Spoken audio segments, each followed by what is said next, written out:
welcome to episode 359 of Cinematary. I'm your host, Zach Dennis, and I'm here with Andrew Swafford and Jessica Carr. And in today's episode, we'll be talking about movies that we saw this week in part 1. And in part 2, we'll be continuing our Young Critics Watch Old Movies series with 1929's Diary of a Lost Girl. And we're going to be, I'm going to kick these two out, and it's just going to be me. I'm going to do a nice little one-on-one interview with the founder of the Louise Brooks Society, Thomas Gladysz. So it's a good chat. If you're into some nice silent movie history, we go deep on that, talk a little bit about why she went from America to Germany, which seemed like an odd move, and all that good stuff. Didn't we also talk to the head of the Buster Keaton Society a couple years ago? We did. Or was that something else? That's cool. He kind of has a cool history. We get into it in the second part, but he started this as like a blog, and then it just kind of like snowballed, and he's been like on documentaries and other stuff. Wow. But he's really peaked because he's on the Cinematary podcast now. So that's right. It's all downhill from here. Yeah. After that, it's just like so. But that's coming up in part 2. Let's go ahead and jump into movies that we saw this week in part 1. I'm going to start it off with a new release that you guys saw. Oh, yeah. Zola is the first movie that we're going to talk about. Jessica and I saw this together. This movie is by Janixa Bravo. She is a relatively new filmmaker. She also made a feature called Lemon a couple years ago. And a TV miniseries called Mrs. America. Both of those things I have not seen. So I can't speak to them or like her authorial? That's the word. Authorial stamp. But I did see Zola, and I did really like it. So the basic premise of Zola, there's a bit of context about the movie, which is that it is, I think, the first movie ever to be adapted from a tweet thread. And it is specifically a tweet thread that was tweeted by a stripper who tweeted this very long story on Twitter of her kind of going on a road trip under false pretenses with another stripper and kind of having her life put in danger in many different occasions.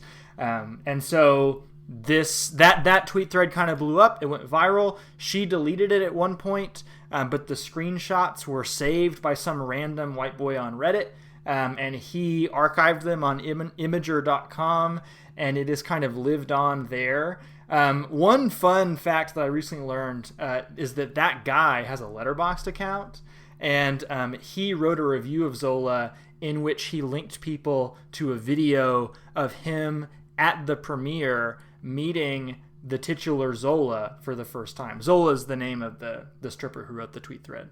And like, she deleted that tweet thread because she didn't want it to be out there. But this guy like has held on to it and kind of made her the subject of a lot of like fascination and mockery for many years. And I'm sure she's somewhat resentful of that. But she invited him to the premiere, and there's this video of them meeting that is extremely awkward. Extremely awkward video. Go find it. I'm sure it's not that hard to find. I don't know what the name of the guy or anything like that, but you can do some Googling, I'm sure. Anyways, that's the context. Like I said, it's about this black stripper named Zola who meets this white stripper played by Riley Keough. Zola is played by, let me pull her name up, Taylor Page, who I don't think I've seen in anything before. She's really, really good here. She does a lot of good like facial acting, a lot of really intense side-eye, and she also provides the narration for the movie, which is often very terse. And like when narration comes in a movie, you usually expect a couple of sentences or a paragraph, and sometimes her narration will just be like comically short, like a couple of words. Like one thing that she says twice is, "They had sex, it was weird." Like that's just a funny interjection for an omniscient narrator to jump in with. But she meets Riley Keough's character. They go on this road trip. The idea is they're going to go to Florida and make a bunch of money stripping. But then it turns out Riley Keough is actually going on a trip with her pimp, and the pimp is trying to get Zola involved in some like essentially sex trafficking. It's not, I wouldn't call it sex work. I would call it sex trafficking because they're kind of being forced to do it at gunpoint. And that might be a minor spoiler, but the movie gets really crazy. Like, I had a friend at work who read the tweet thread, and he was like, if they put half the stuff in this tweet thread in this movie, it's going to be a crazy freaking movie. And my main takeaway from it, after watching the movie and reading the tweet thread, is, because I waited until after to read it, is that it seems like the primary goal here was just to represent the events of the tweet thread as accurately as possible. There are a couple of small changes, but for the most part, it's just beat for beat every single thing that happens in the tweet thread, down to like the wording a lot of times. And so I have lots of thoughts about it. I like I said, I enjoyed it. I think it's really fun. It's really funny. It's really entertaining. But I have been talking for a long time. So Jessica, I'm going to kick it to you. What do you think of Zola? I liked it a lot. I didn't read the tweet thread like before or anything like that. And I had just been watching like the trailer like over and over again, and also like all the press stuff that they were doing. I really liked like how stylized the movie was. Like there are very interesting choices in there of like, I want to say sort of like dream sequency type of things that are happening with like mirrors and lights, and all of that stuff was amazing. Like I loved like how the movie looked visually, and like how the women were like so comfortable in their skin, and like whenever they were dancing at the clubs, and like none of the men were really involved in the story yet. They were like so empowered, and the way that the camera like follows their bodies is like, doesn't make you cringe. It doesn't make you think like, ew, this is nasty. And like, just really impressive. Yeah, it's like you're kind of like taking it in, and like how beautiful they are and how empowered they are, and like how strong they are, because they're like lifting their bodies up on this pole and like swinging around with like giant heels, and like there's even a part where her ass like claps on the pole, and you're like, this is great. Like this looks so cool. I'm like, I wish I could do that. That's awesome. And it's like a crazy like transition between that, and then once the men get involved, it's like full of fear, and like the women are kind of like covering themselves up, and like the outfits kind of change. And it's just like, it's such an interesting like juxtaposition between like the beginning of the movie and then when the men get involved, and then the sequences that are like shot like with all of the men, who are very disgusting, by the way. Like every single dude in that film is like very, very nasty, and it's just like crazy that they were able to do that just through camera work alone. Like you can get that sort of undertone in the film just through that, which is like it's very impressive to me. But I like the film a lot. My one thing that I don't really like the ending. I don't think that they express the story very well. Like they don't give it lots of closure, which could be for a reason, because it's like, oh well, there really isn't any closure, but it kind of made it feel incomplete to me. And I ended up actually like reading a Rolling Stone article after the movie was over to get the deets on what was to follow and everything that happened afterward, and even some stuff before. Like I was very invested in the story just from the movie, and so I would have liked the movie to give us a more complete picture, so that I didn't feel like I had to spend like 30 minutes afterwards reading an article to try to figure out like what happened with the story. I strongly agree. The weakest thing about the movie is the ending for me, and it's funny you say that we're kind of left with this lack of closure, because I mentioned that the most of the movie is just kind of representing the events of the tweet thread as accurately as possible, but there is an ending to the tweet thread that's not in the movie, and I think that the ending of the tweet thread is a much more satisfying ending than the one we ended up getting. Which is like a non-ending. It's one of those things where the movie just ends, right? And it doesn't end on a particularly like interesting or impactful image. It doesn't end after we've achieved any sort of narrative closure. It's just like the characters are driving and credits roll, right? And you're like expecting a scene after. Like there are several things you're like, well, I wonder what's going to happen with this, and you just never get it. So and that's just such a weird choice. Maybe they've talked about an interview somewhere, like why they made that choice, but it didn't feel like it paid off for me anyway. I would say, on a positive note, though, the most impressive thing of the movie for me, other than the acting, was the music. And the music is so good and so interesting and so weird. And then the credits rolled and it said music by Mika Levy. And I was like, of course the music is by Mika Levy, composer of Under the Skin, for people who do not know. And the thing that Mika Levy does here is they are working with a lot of samples, as they tend to do in their work. And the primary sample they're using in like the main theme of the movie is like this built-in like iPhone text message notification sound. And they take the chord of this text message notification sound and they kind of interpolate it and they transpose it and they make these chord progressions out of it, and they add all this other instrumentation around it, and it's really beautiful and really interesting and like really kind of thematically related to, you know, the context of this movie coming out on or like originally being told on Twitter, and also like the many ways in which communication is happening through cell phones in this movie. You also get like little timestamps that look like the timestamp on the top of an iPhone lock screen.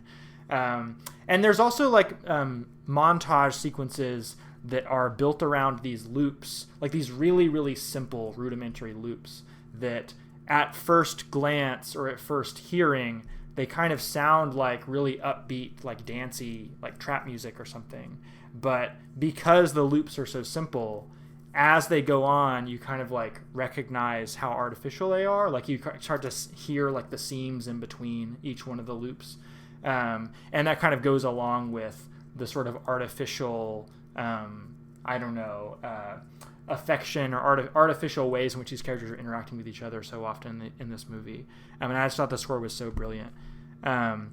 So yeah, I think that in general, this is a big positive for me. I wish it had a better ending. I also wish it felt like it had a little bit more to say about some of the things it was about.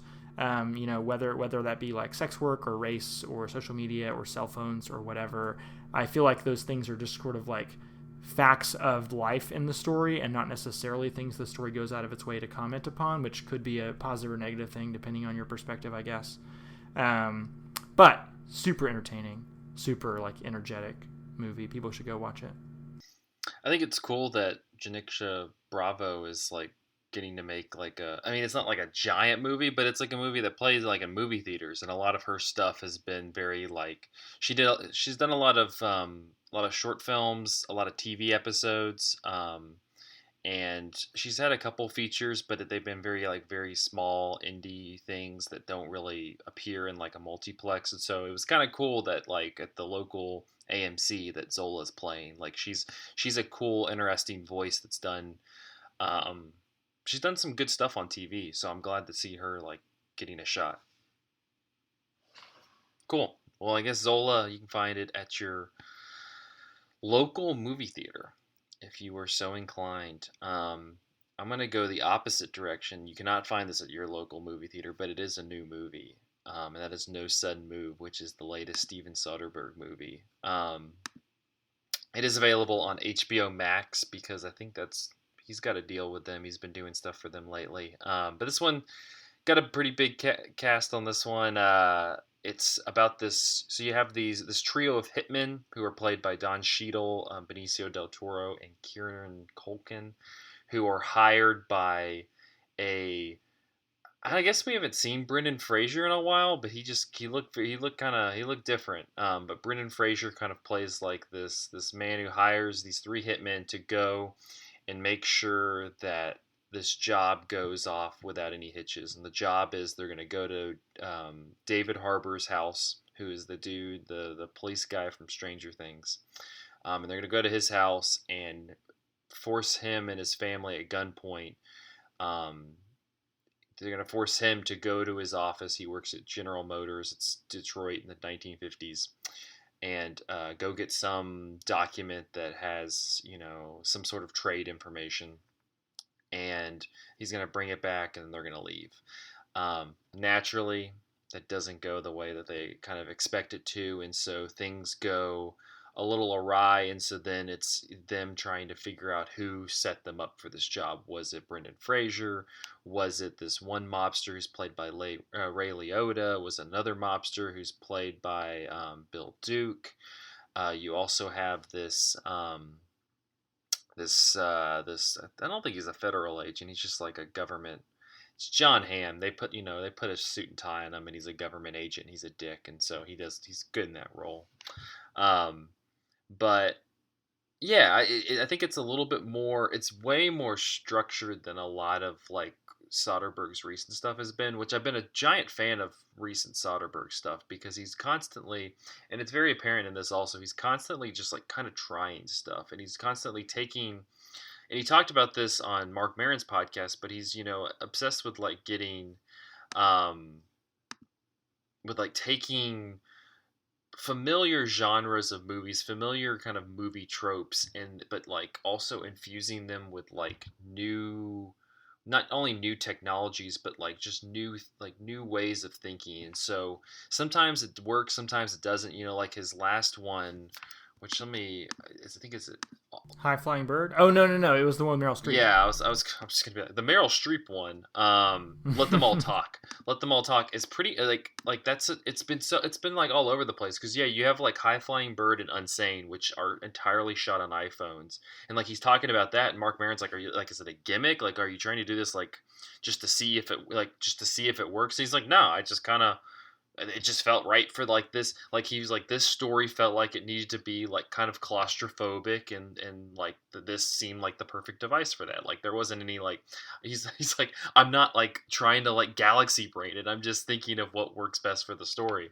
And then you have like the Meryl Streep movie, which is just like everybody's on a cruise ship, and so it's very contained, and it's kind of claustrophobic in that way, and so it's going to be kind of intimate, and it's super stripped down. It's almost like, it's literally like Steven Soderbergh kind of made a Hong Sang-soo movie. It's kind of cool in that realm, just because it's like there's not much happening. There's just kind of these muddling characters who all have their different prerogatives, and they're all just kind of mashed together on a cruise ship.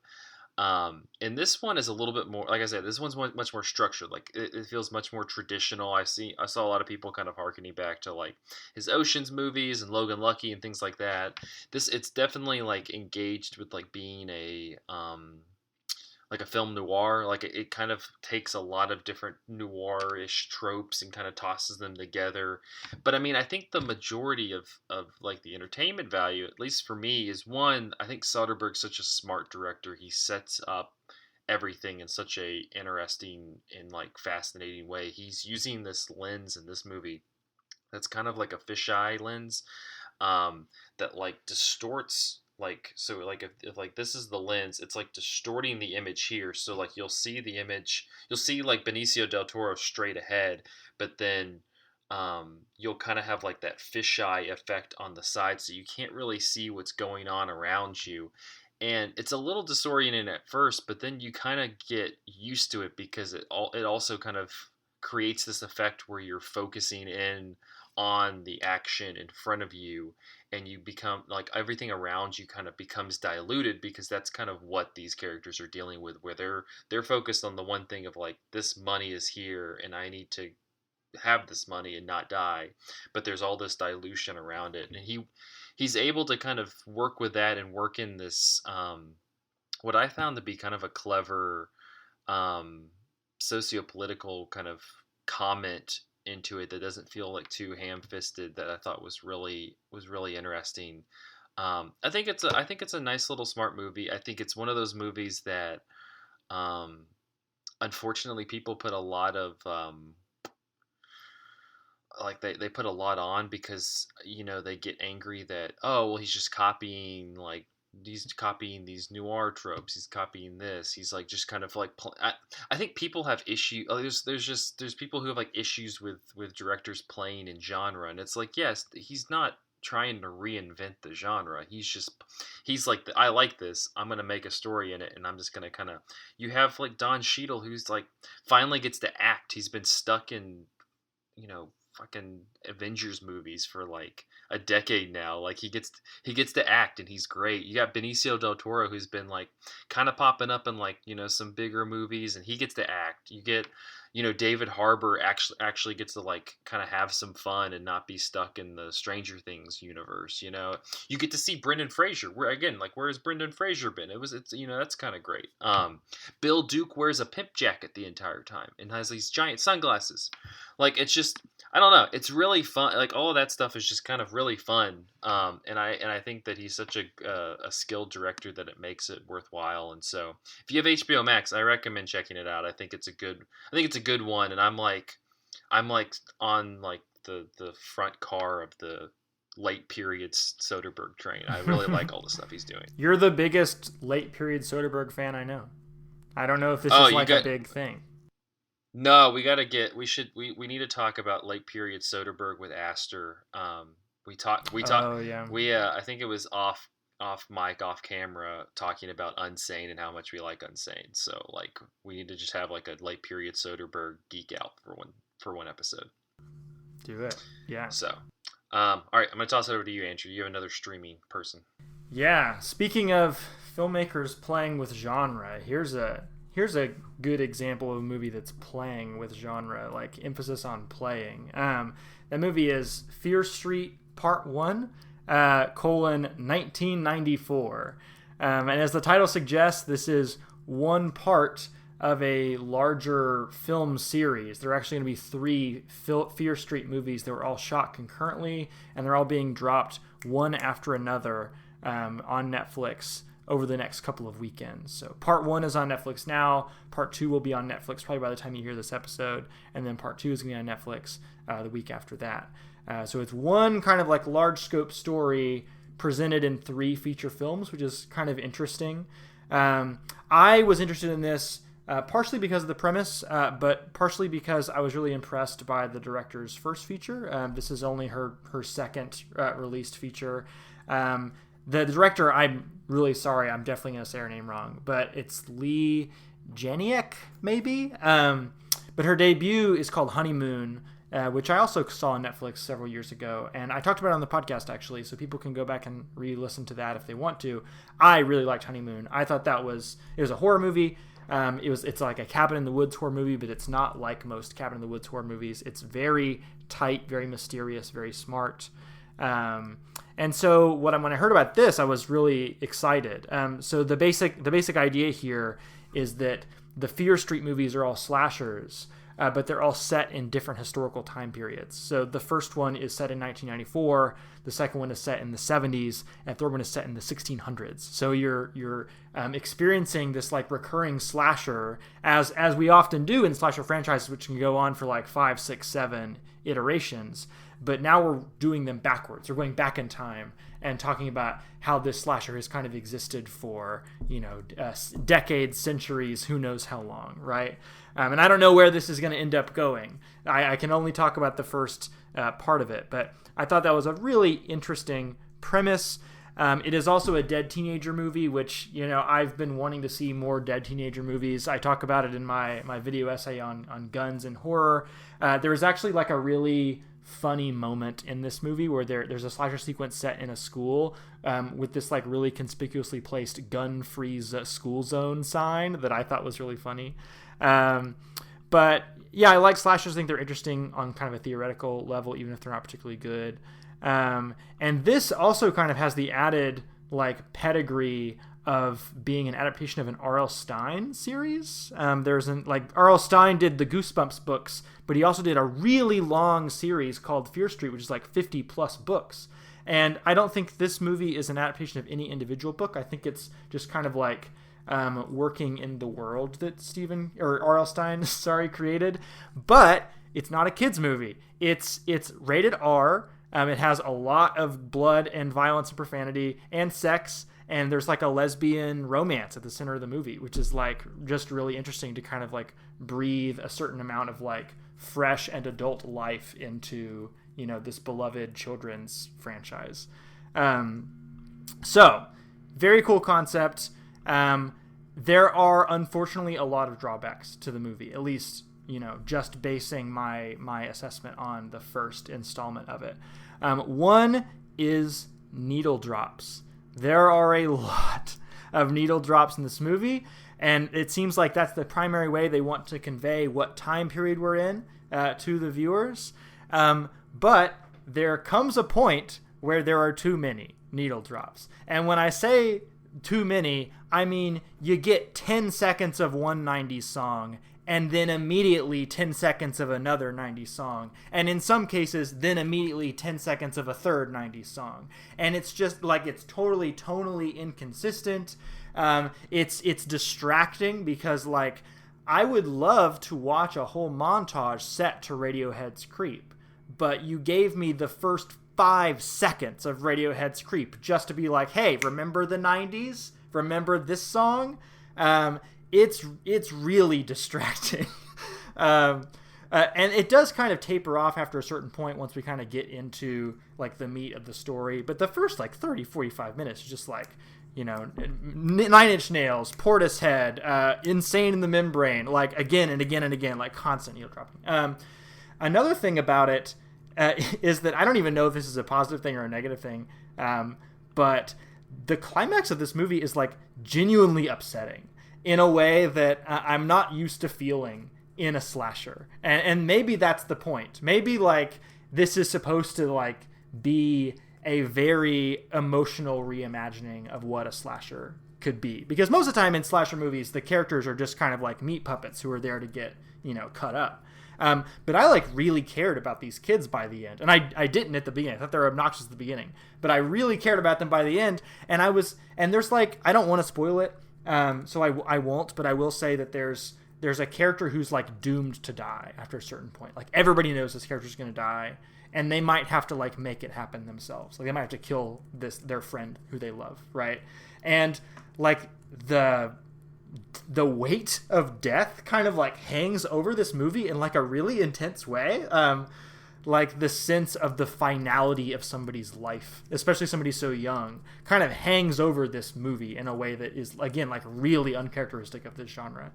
And I also, so like, that was almost like a negative thing for me because like as the slasher, dumb teenager kids are like making dumb teenager slasher mistakes, I'm like, no, like, why would you do that? This person's going to die because you did this, this, and this. Like, so dumb. Why would you? And I felt like I was fighting with the screen while I was watching a lot of this. And I don't know if that's intentional or not. I also don't know how to read this movie. Like, of course, I'm only looking at the first third of it. But my assumption here is that this whole series is going to be kind of about socioeconomic cycles. So this is a town where bad things keep happening. People keep committing these horrific crimes. And they do a lot of work on the front end of the movie to kind of establish the town as like the wrong side of the tracks. Like this is where all the people who are not well off live. And there's this other town, kind of like the Eagleton town of Parks and Recreation fame, if you know it, where like everybody is like really well off and living really like phony happy lives, and there are no problems in that town. And so it seems like my understanding is like, this is a slasher franchise where we're kind of seeing violence carried out throughout centuries, decades, and a lot of that has to do with like the circumstances these people find themselves in, right? Like poverty kind of begets crime and violence and things like that.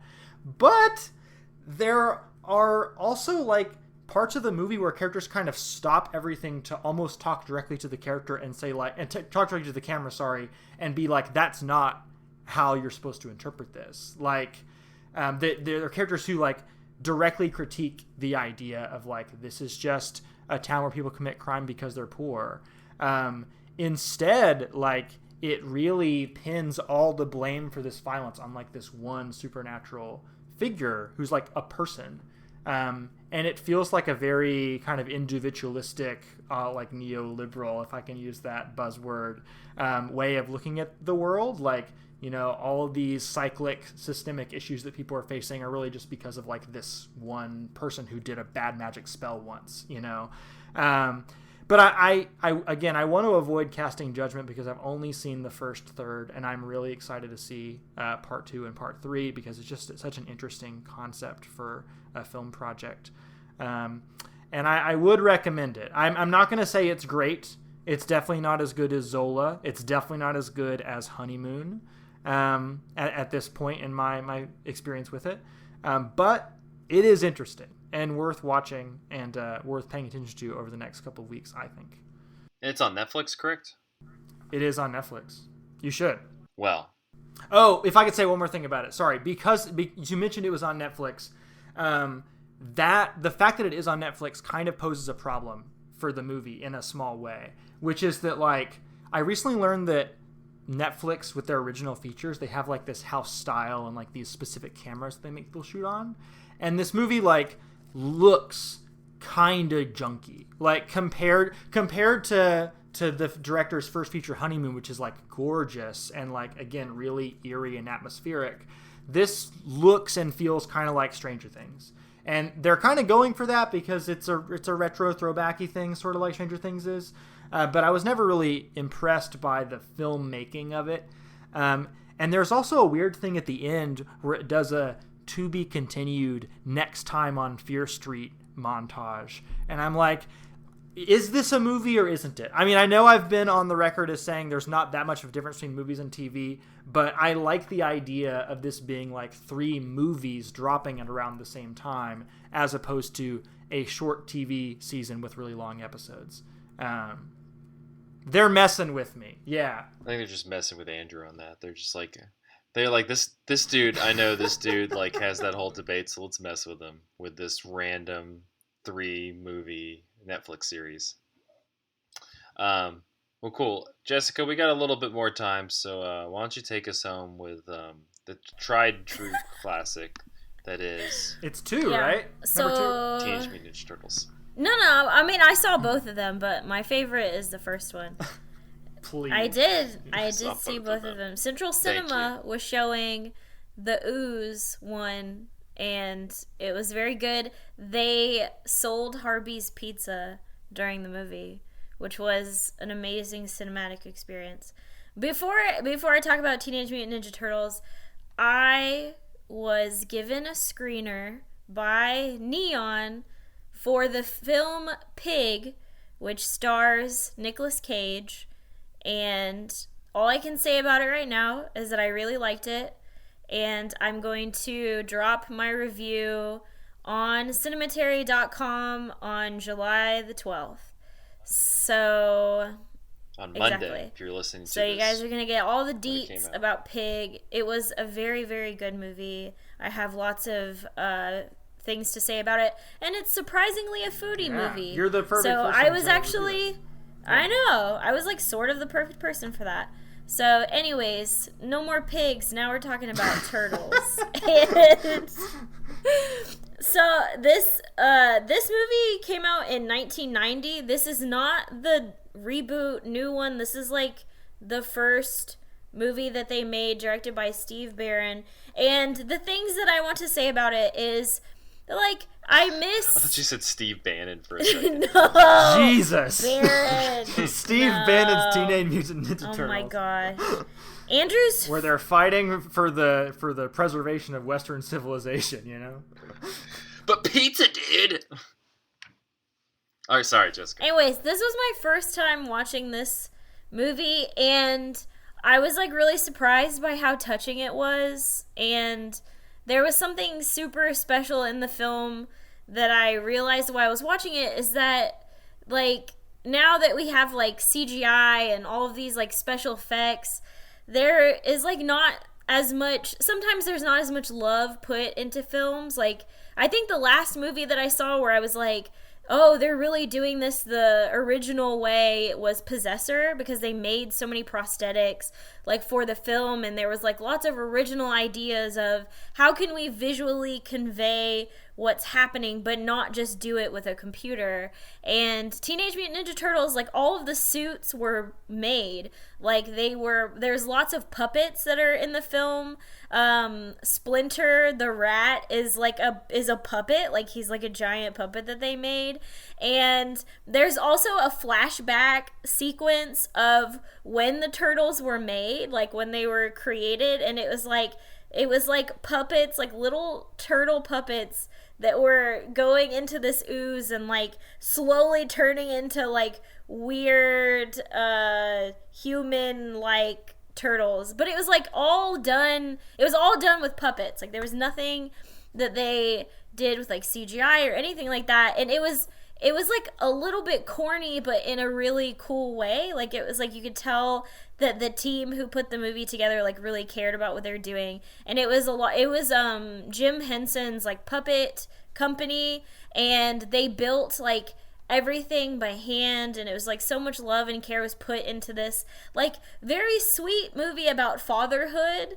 Because like Splinter was talking about how these are his turtle sons, and like he gets captured in the movie, and he comes to them through the fire because they're like all trying to speak to him, and like the last thing that he says to them is like, "I love you, my sons," and it is just like such a tearjerker moment in the movie about like this rat who's just the dad of these turtles, but he loves it and he loves them. And I don't know, it was like weirdly touching. I did not expect for it to be like that sweet, but I don't know, it was crazy. And also I saw this movie at IMS because Central Cinema was doing an outdoor screening of it, and there were lots of kids at this showing of it, and they were quoting the movie like as it was happening. Wow. And this is a movie that came out in 1990, and yeah. I mean, it was before my time. I didn't watch it as a kid. Yeah, and they were like kids with like Ninja Turtle dolls like quoting the film like verbatim around me.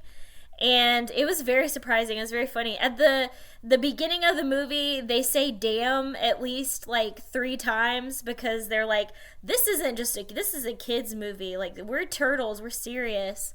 And it's like Beetlejuice has the F word in it. Yeah. You could get away with a lot more. And it was like one of the kids was like, "Oh, they're about to say a bad word." And he knew exactly when they were going to do it. And I was like, this kid has seen this movie like 5 times at least.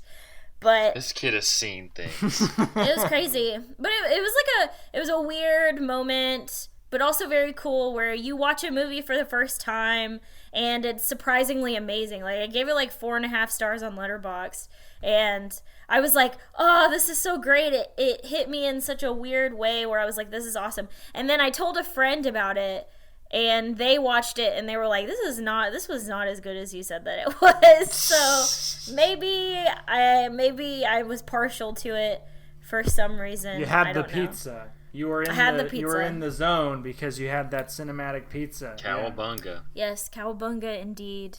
So yeah, that's all I have. So Teenage Mutant Ninja Turtles, it's probably playing somewhere. You could probably go to like a used DVD store and just find it like on a shelf somewhere. Heroes in a Half Shell. Is it streaming? No, actually it's at a used DVD store somewhere. Go to your nearest flea market. See what you can find. Yeah, it probably is. It probably is. It's worth it. You should buy it. All right. Well, we're going to take a short break. If you're watching the video, you will have to switch over to the other video, which is on YouTube. They're separated because life can't be that easy. You have to work a little bit. Or we could just edit them together. No. We're not going to work a little bit. The listeners have to work a little bit. No, work a little bit. Work a little bit. Like, what? I mean, come on, please. We made the thing. We did our work. Yeah. Now you do a little work. Sacrificed. People. I'm not going to get into that. All right, part 2 coming up next after this break. Hello, Cinematary listeners. This is Andrew Swafford with an important message during this break in the show. Cinematary would like you to know that we do not want your money, and we don't want to place ads in the show at this time. That's not why we do this. We do it because we enjoy each other's company and because we want to bring you our pure, unadulterated opinions on the world of cinema. However, there are a few things you can do to help out the show that we would greatly appreciate. Firstly, leave us a review on iTunes, preferably a positive one, because the algorithm gods tell us that reviews increase our podcast's exposure. Secondly, send us a tweet at Cinematary, or better yet, send an email to cinematary@yahoo.com so that we can hear from you guys for a change. Maybe you think I'm an idiot for not liking Singing in the Rain, or maybe you have a suggestion of a movie that you really want to hear our opinion on. Regardless, let us know your thoughts, and we'll read them out and respond to them on future episodes of Cinematary. Finally, please share the show with friends and members of your family who you think would enjoy listening to and participating in our film discussions we bring to you guys every week. So to recap, review, send us your thoughts through Twitter and email, and share with your friends and family. We would truly appreciate it. Thanks for listening. Now let's get back to the show.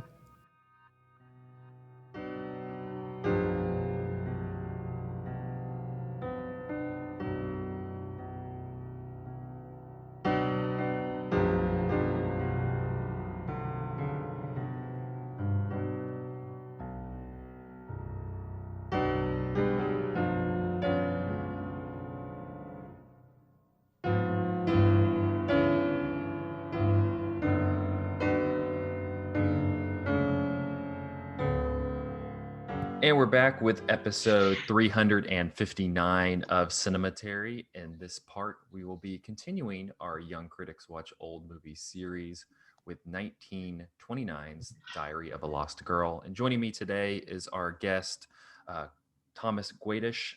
Thomas is the founder and director of the Louise Brooks Society. And Thomas, thank you so much for joining us for the episode. Thanks for having me. It's good to be here. So wherever here is in cyberspace. Exactly. Here in whatever podcast app or audio device you're listening to this with. Yes.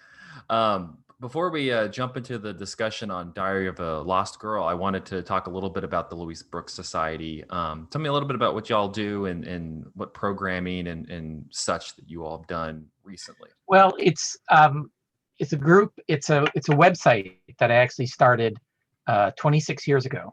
Mm-hmm.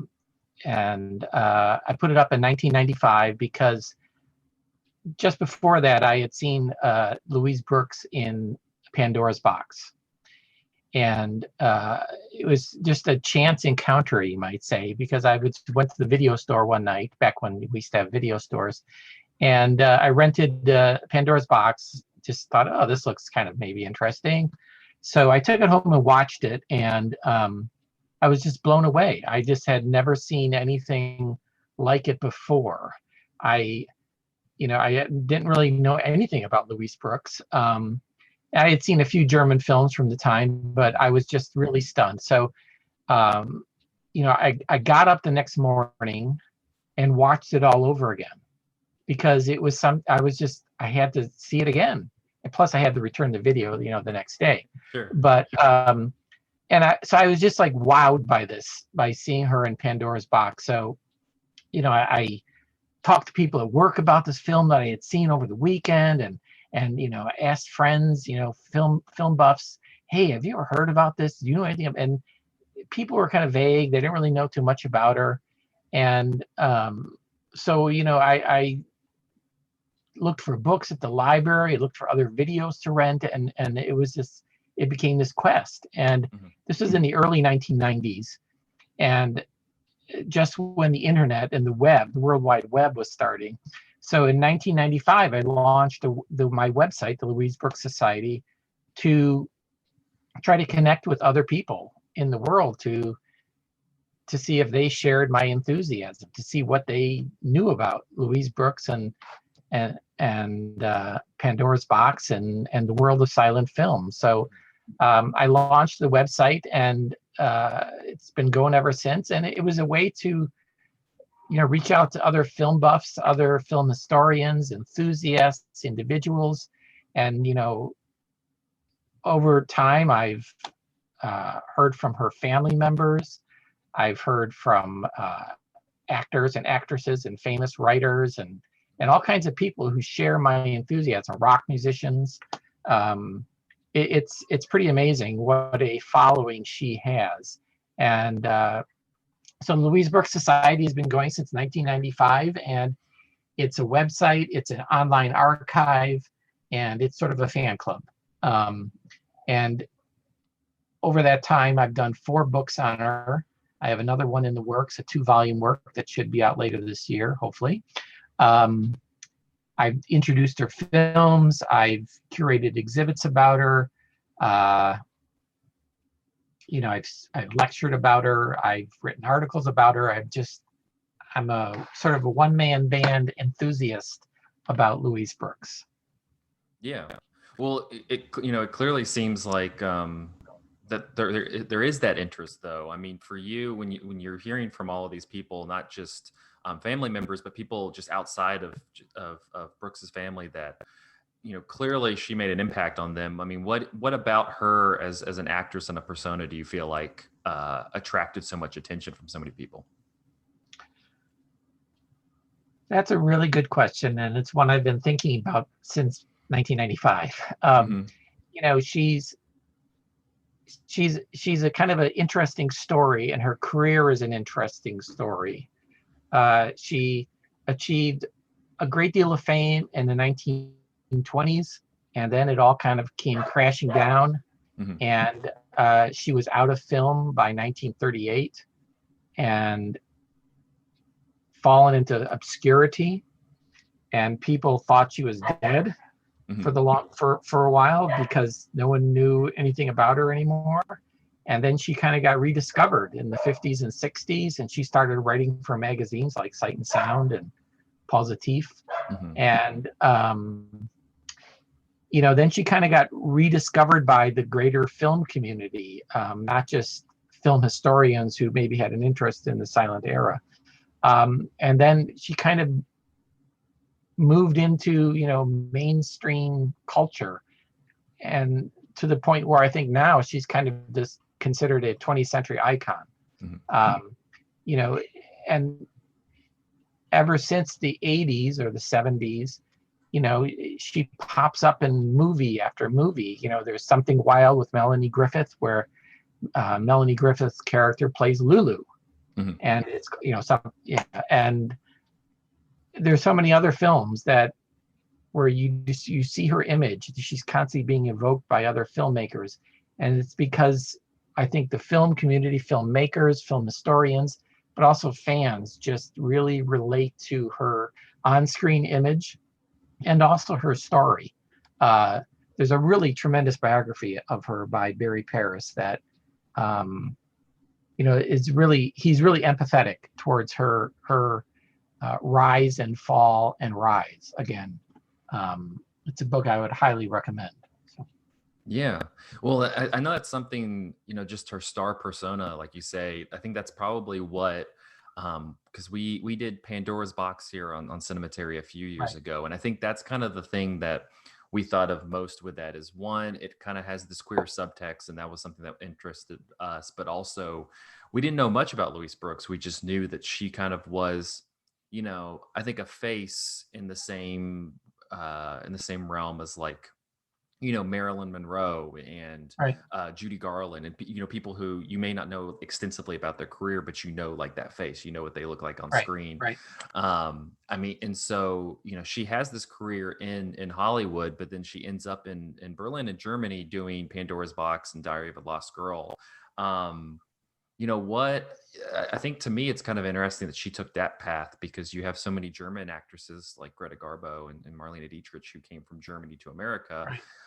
Why did she kind of go almost the opposite path and have to end up there and end up teaming up for these 2 movies with G.W. Pabst?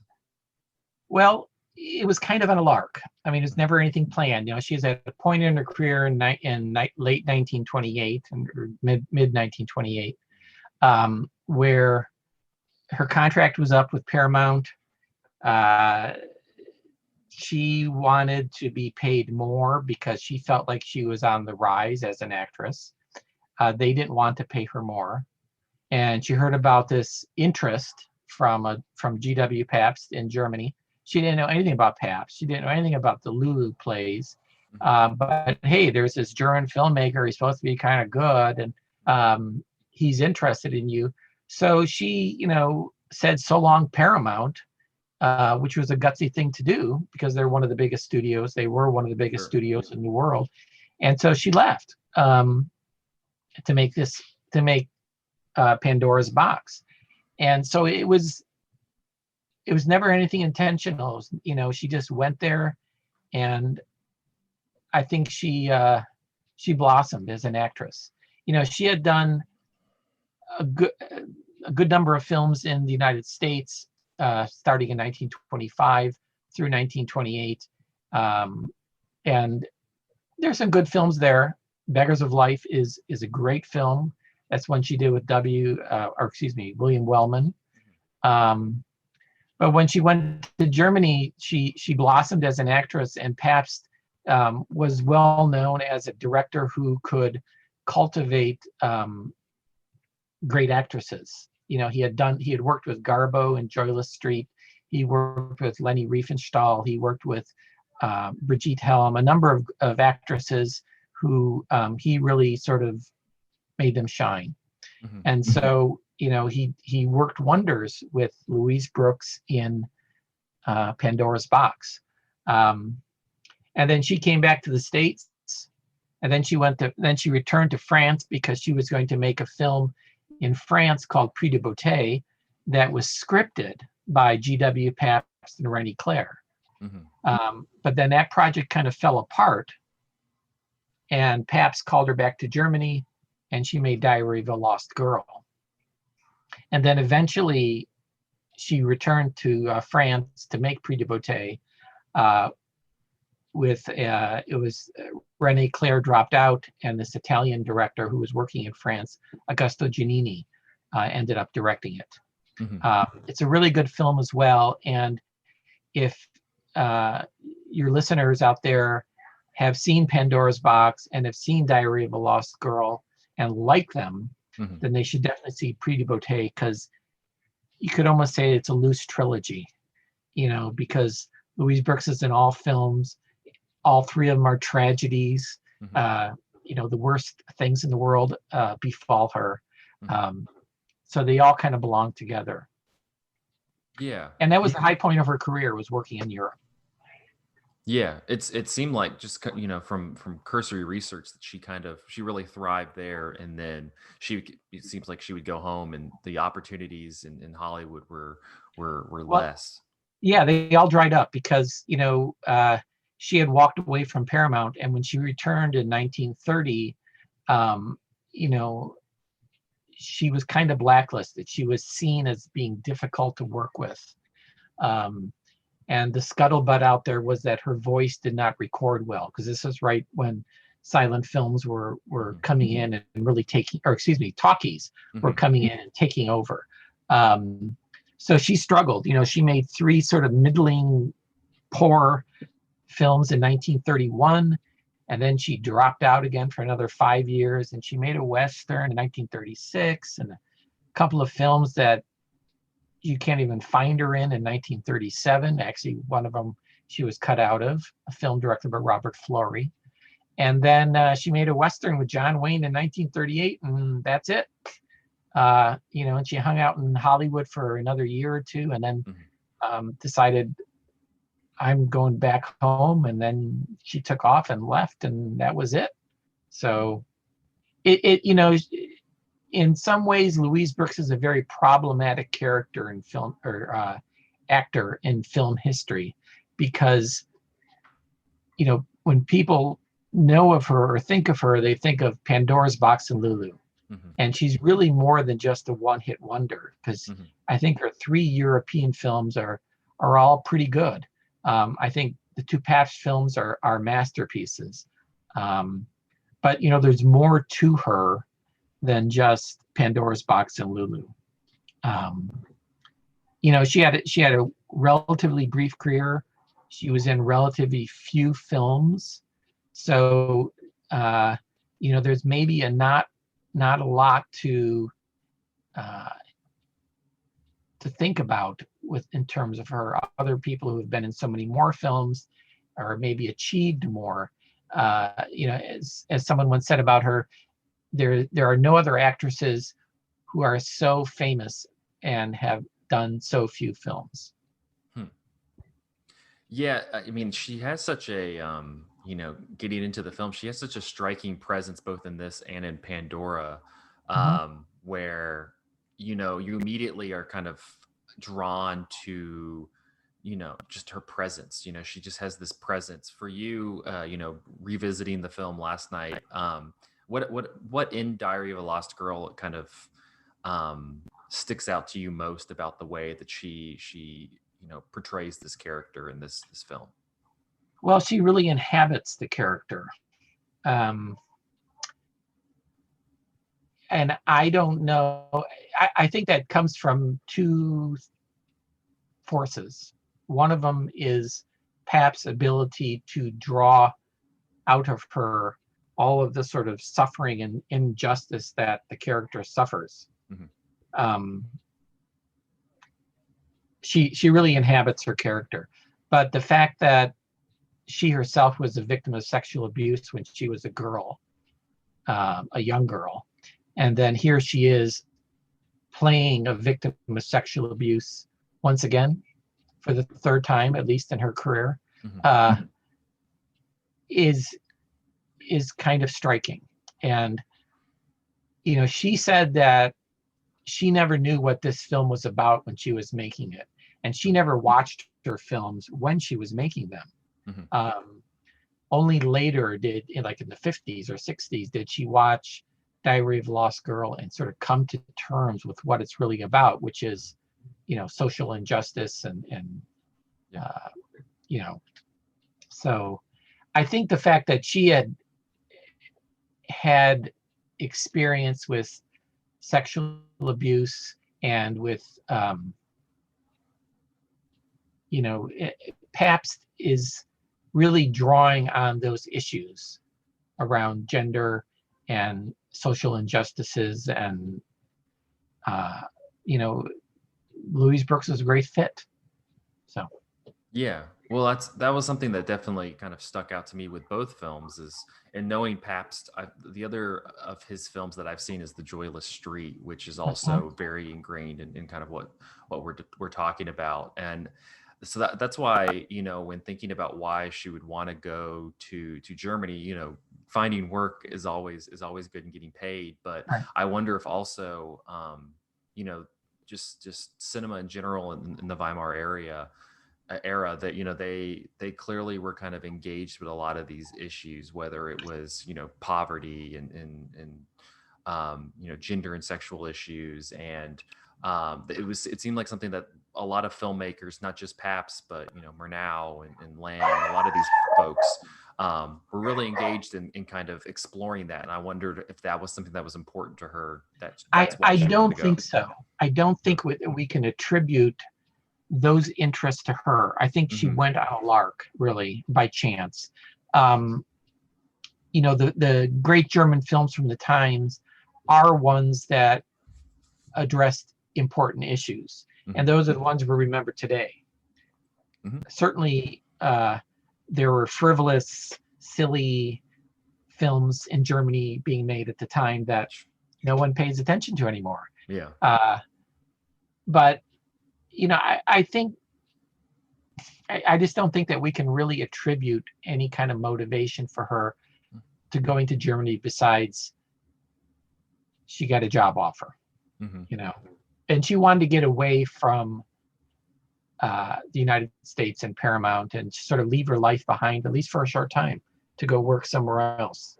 And she was kind of a pioneer in that. I won't say that she was the very first actress to ever do that. I don't think she was, but she was perhaps one of the most significant actresses of her time to go to Europe to work, and being one of the first ones to do it.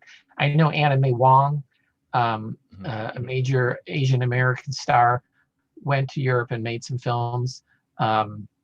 And then, there's a whole bunch of Europeans that came to the United States besides Garbo and Dietrich. There's Pola Negri and many others.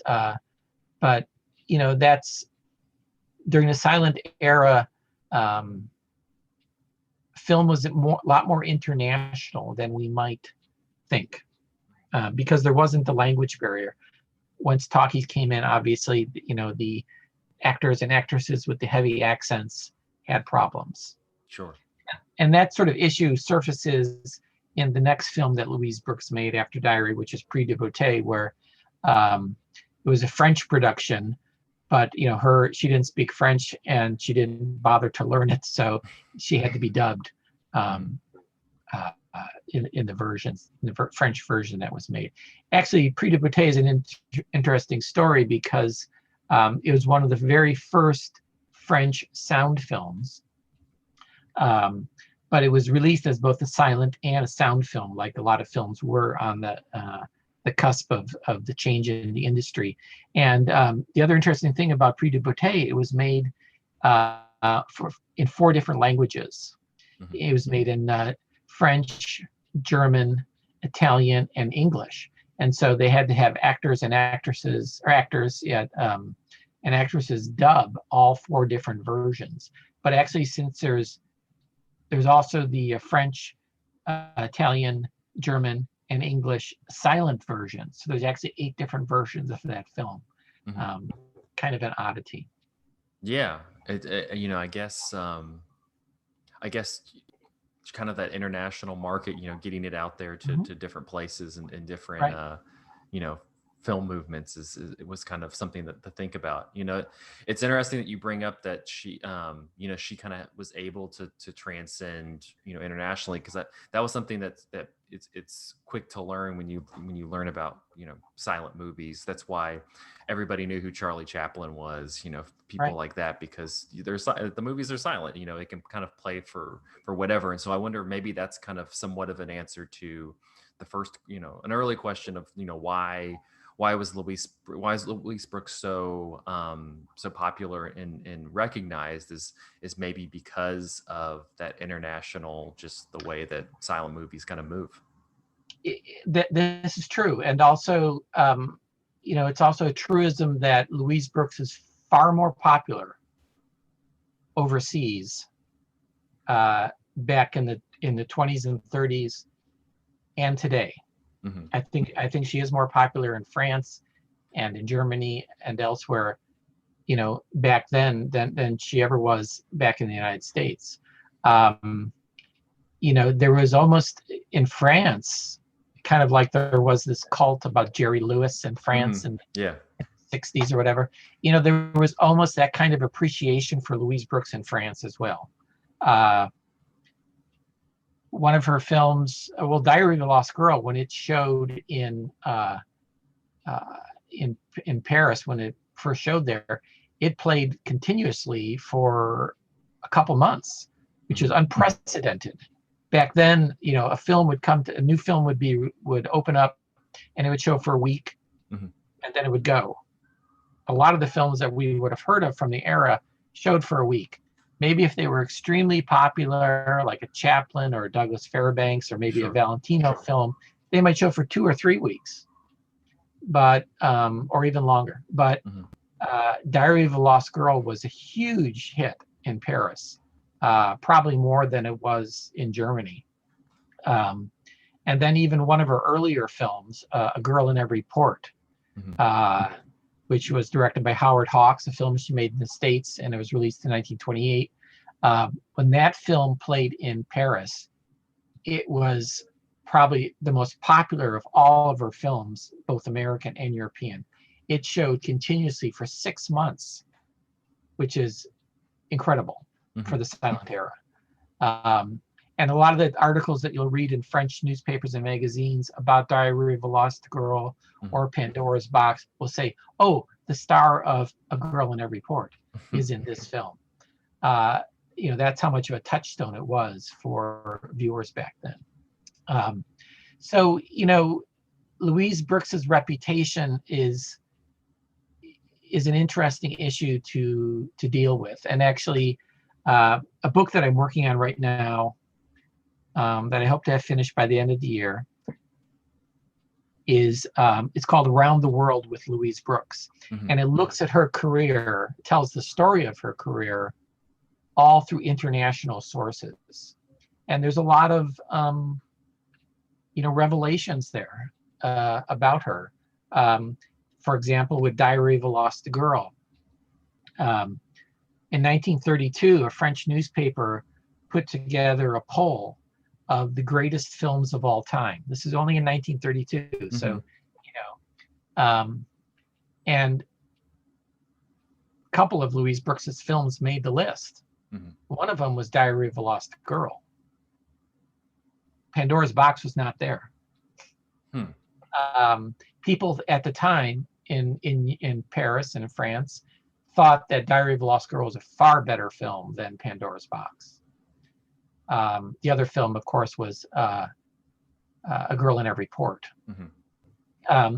There's other interesting things, like in 1929, the leading Japanese film magazine, which was called Movie Times, mm-hmm.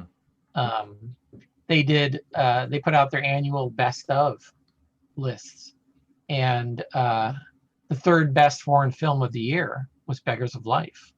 Mm-hmm. There's her films got a lot of recognition. She was more than just that one-hit wonder, than we think of, that some people might think of her today. Mm-hmm. People really, especially Europeans, really thought highly of Louise Brooks, and also so did the Japanese. There was almost a cult around actors and actresses like Clara Bow and Louise Brooks in Japan in the 1920s and early 1930s. Mm-hmm. It's film history kind of tells a different story about her. So. Yeah. It's interesting that you mentioned in that French publication that Diary is kind of viewed, at least at that period of time, as like a superior film to Pandora's Box. Researching that, did you find like kind of what attracted audiences to that one over Pandora's Box, or was there we just felt like that one was better? I think they thought it held together as a film better. Mm-hmm. I think they thought that Louise Brooks's character in the film was maybe more sympathetic. Mm-hmm. Critic after critic said how much they admired her acting in Diary of a Lost Girl. Mm-hmm. The problem with Diary of a Lost Girl and with Pandora's Box is how heavily they were censored. Mm-hmm. And not only when Diary of a Lost Girl came out in Germany, within a couple of months it had been withdrawn from circulation in order to be recut because the German censors had so many problems with the film. And as the film moved around the world, it would often be censored according to the standards of whatever country it was. I'm sure it was cut in France and it was cut everywhere else. And in a lot of the articles about that I've come across about Diary of a Lost Girl and Pandora's Box, the critics will often complain about, these scenes don't make sense. Something seems to be missing. That we know that the censors have cut these films. Mm-hmm. And what we see today on DVD is not complete. There was even a famous anecdote by the screenwriter of Diary of a Lost Girl, who said that he was in Paris at the time and had seen Diary of a Lost Girl, and the film ended. And he thought, well, maybe the film broke. What's going on? The story's not even over with yet. But actually, the film was done. Mm-hmm. They just sort of like chopped off the ending, and he was like, what's going on here? Mm-hmm. And that was a lot of people expressed their frustration at the state of the film, knowing that it had been censored back then. And so, what we see today is incomplete. I hope that you saw the Kino DVD when you saw the film, because that's probably the best version out there. I would assume so. Like I think, because I remember watching it. Yeah, I think it was either through Kino's site or Criterion. So Right. I would assume that would be the version. I remember, it's funny because we're talking about this one in this year's series, as well as Machen in Uniform, and it was very funny a couple of years ago when we watched Pandora's Box, because because of the kind of queer subtext in it. I think that's something that we were kind of looking forward to seeing that type of content, like in a silent era movie.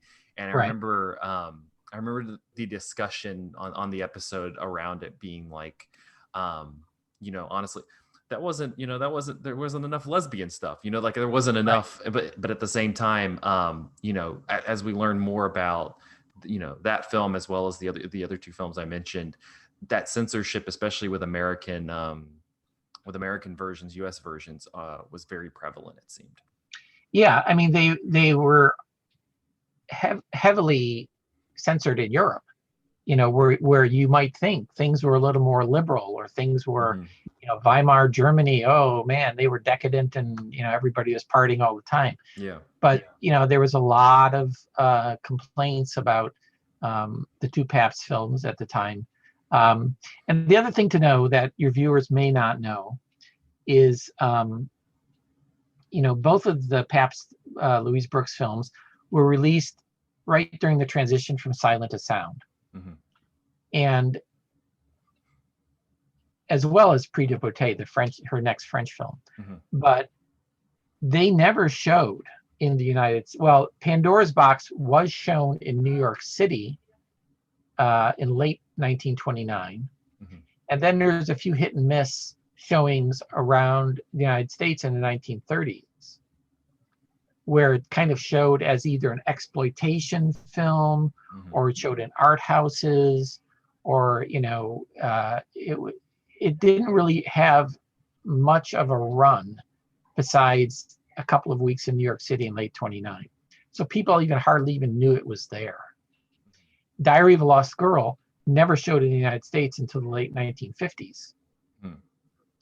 And those were like at the George Eastman House in Rochester, New York. Mm-hmm. It didn't even have a theatrical release until the 70s or 80s. So, and Prix de Beauté never made it here until I think the early 60s. So, the work that Louise Brooks did, which is certainly the best work of her career, the critics in the United States hardly even were aware that she had made films. Certainly film viewers you can't say they were even aware of these films. Yeah. They got very little press. They might have gotten a review in Variety or something else. And when, Pandora's Box showed in New York City, it was reviewed in the New York City newspapers, but then that's about it. It's as almost, to her American fans, I would think that it was almost as if she had dropped, off the screen, and where is she these days, kind of thing. Yeah. Well, what was the kind of impetus for that? Was it from her writing that you had mentioned that she had been doing, or was there just kind of a revival of interest in her as an actress? I'm not sure what you mean by that. When the films kind of came in the 50s, and this, Right. in the 50s and 70s and started being shown, what was there a reason why? Was there something like a specific moment that kind of triggered that? Yeah, that's a very good question. Yes, there was. Yeah. She was, so after she dropped out of film, she went back home for a couple of years in Wichita, Kansas. And then she returned to New York City, which is really her spiritual home. And she was, living kind of almost hand to mouth, something of a barfly, a loner, in New York City in some small apartment. And she stayed there until the late 1950s. So this is the early 40s, the late 50s. She was just like Nowheresville, and kind of forgotten. I mean, if you look at the film histories of the time, practically no one mentions her. And then in the late 50s, the director, the film curator, I should say, for the George Eastman Museum, a fellow named James Card, was talking to a film publicist saying, God, do you remember that old actress Louise Brooks? Boy, I'd like to find out whatever happened to her. And the film publicist, the guy by the name of John Springer, he said, I know where she is. She lives in the same apartment building I live in New York City. So James Card, the film curator, wrote her a letter saying, would like to meet with you, et cetera, et cetera. And eventually, they struck up a friendship, and eventually Louise Brooks relocated from New York City to Rochester, New York, to be near the George Eastman Museum, which is a great film museum. And the sort of the film historians and the film community around the George Eastman house kind of gathered around Brooks and helped her get her shit together, basically. Yeah. And she started, have you ever seen your own films? And so they got her to watch her own films. She was a wonderful letter writer, so they knew that she could write. And she started, they encouraged her to be writing her memoirs and write essays about film and all the people that she had known and worked with. And so she started writing articles for Sight and Sound, Positif, Objectif, all the great European film magazines. And people like, oh yeah, Louise Brooks, I remember her. And so then, James Card started reviving. He had a couple of prints he had a print of Pandora's Box and Diary of a Lost Girl and maybe Beggars of Life and a couple others. And he started showing them or taking them around the country, showing them at film festivals. And her reputation started emerging again, along with all of the articles that she did for film magazines that really sparked people's interest.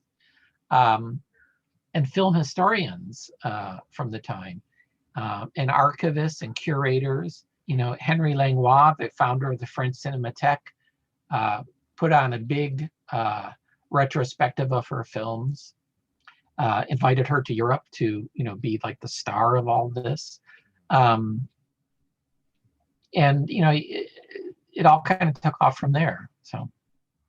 Yeah, that's why, I'm interested because it seemed like, as we've talked about, she didn't have necessarily the acclaim or at least the recognition in her day. And so I wasn't sure if it was these one of these films specifically that kind of sparked that interest, or just kind of, it seemed, as you're describing it seemed like just her career at large really was something that kind of became more inspiring to film historians as it went along.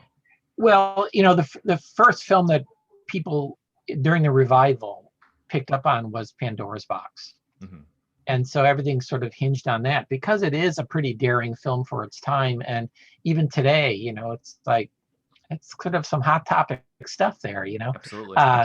So it was, but also back in the 50s and 60s and 70s and 80s, films cannot be seen on demand. So how does a film historian know anything about her? Because you can't necessarily see her films. It's maybe a few references in a book or something. Sure. Or some pictures. So, it was a whole different world in terms of film history back then. But, reputations rise and fall. And a lot of her contemporaries in the 20s are not very well remembered, people who are much more famous than she was. Mm-hmm. Tastes change as well. But in terms of the revival, I would say she was in the right place at the right time in terms of being surrounded by film historians who were enamored of her. Mm-hmm. She I think she's a really great actress, but I think her genius is her personality. Mm-hmm.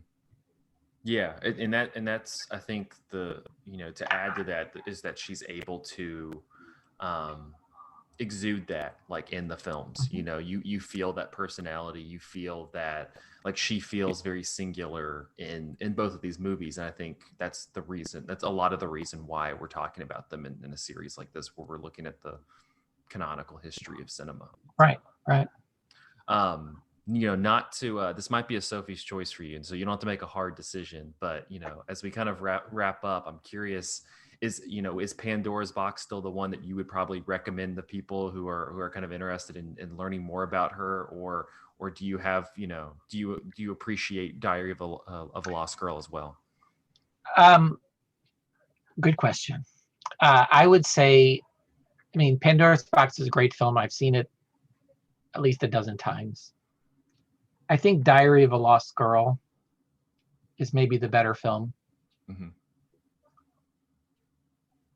The films, as similar as they are also very different. And I think Diary of a Lost Girl is if a viewer today wanted to watch one film to start with, I would say Diary of a Lost Girl.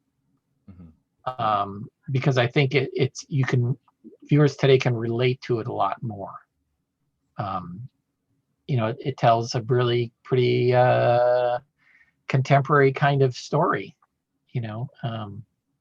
so yeah, I would say Diary of a Lost Girl. But also, if you want to watch one of her American films, go with Beggars of Life. It's out on DVD from Kino as well.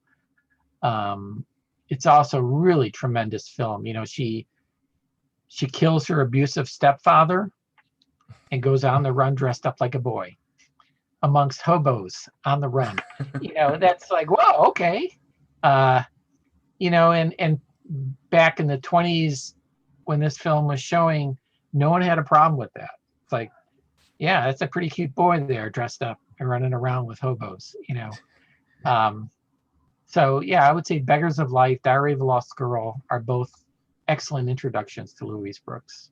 Yeah, it's definitely, revisiting this and researching for the film has definitely made me want to revisit Pandora's Box, because it's been a couple of years since I'd seen it. But I after seeing Diary for the first time, for this episode, I think I have to kind of settle with that as well, because there's just something, between her character and the Count character who's her friend, and just the familial dynamics between her and the stepmom and her father and later her younger sister.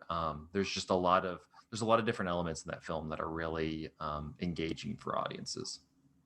And those the head of the girls' school, the reformatory, the big bald guy, and then the little sadistic they're a husband and wife, if you can believe it. Yeah, they're also brilliant. The way they, I don't know, just they're so creepy and weird. And then the seducer of her seducer, Meinhardt, is another, brilliantly done, but what a creepy guy. And he was just like, ew. But again, it was all pretty sensitively done.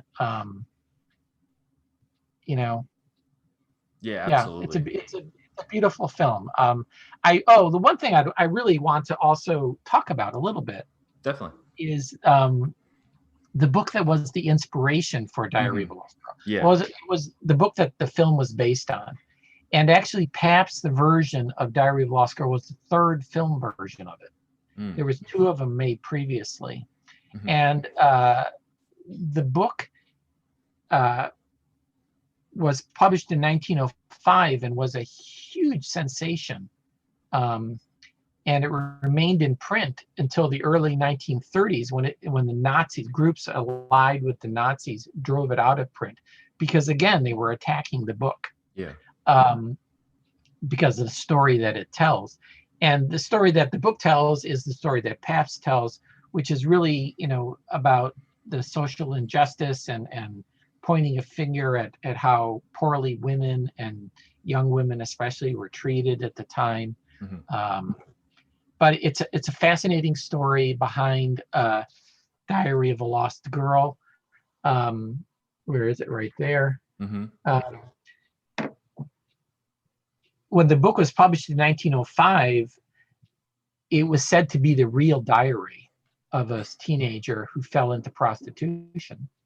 And to her dying day, the author of the book never said that she was the author. She always said she was just the editor of this manuscript of a young girl's diary.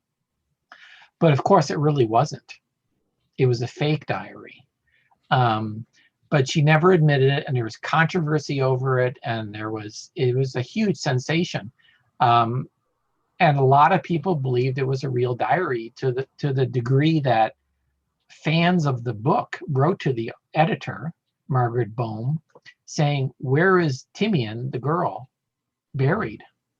We want to go pay our respects because we are so in sympathy with her." Mm-hmm. And the book sold more than 1 million copies in its day, and it's one of the best-selling books, German books, in the early 20th century. It's really, it's up there with All Quiet on the Western Front and books by Thomas Mann. Mm-hmm.